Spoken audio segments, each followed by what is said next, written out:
When we think about cod, most of the time we probably think about it as a species. We think about fish darting and swimming all together in their schools, or being caught all together in a cod pot or a net.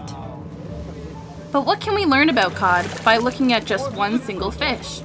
What can we learn by cutting closer to the bone?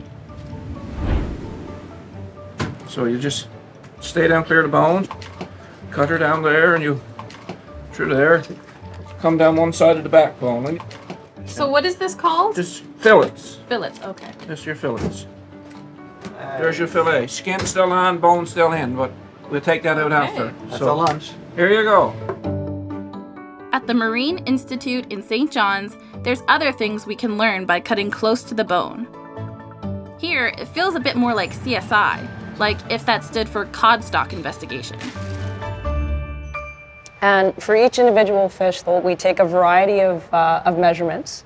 The first one is to take fish length, press the snout as close as you can to the edge of the board. It is and the last number you can read. 53. All right, next is the weight. Total weight, yes. Weight. 3.20. Got it? And now I cut it open, right? Yeah, you can have a look at the gills and see if there's any of those parasites. Good. Oh, that's a good liver. Sure is. For the size? Boy or girl? Girl? Girl. Girl. And if you look very close and if you cut the ovary open, you'll actually see individual eggs starting to form. So this is a maturity stage that we refer to as MAT-AP. It's basically a fish that's maturing to spawn next spawning season. Yeah. There can literally be millions of eggs hiding inside a female cod, should it be spawning. What dictates whether or not they're going to spawn or not? There's been some debate about that, and not every female spawns every year. Sometimes they take a year off. It's what we call skipped spawning. Quite possibly it's related to how much energy that they're able to build up in the summer after they spawn in the previous year. Cod get some of that energy by feeding on capelin, a tiny fish usually found in large numbers. If those numbers change, the impact is felt throughout the food web.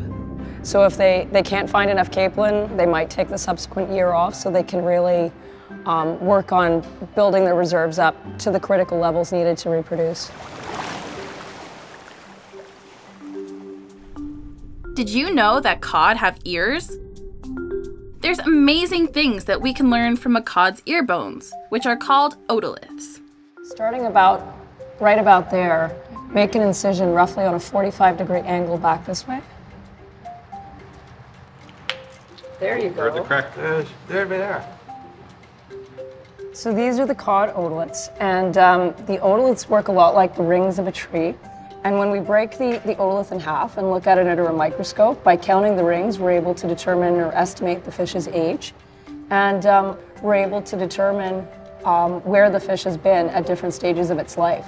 Inshore habitats, as an example, have a different chemical signature than some of the offshore habitats on the spawning grounds. There's a lot of information that can come from these small ear bones. Examining one single cod in this forensic way can tell us a lot about the health of the whole species.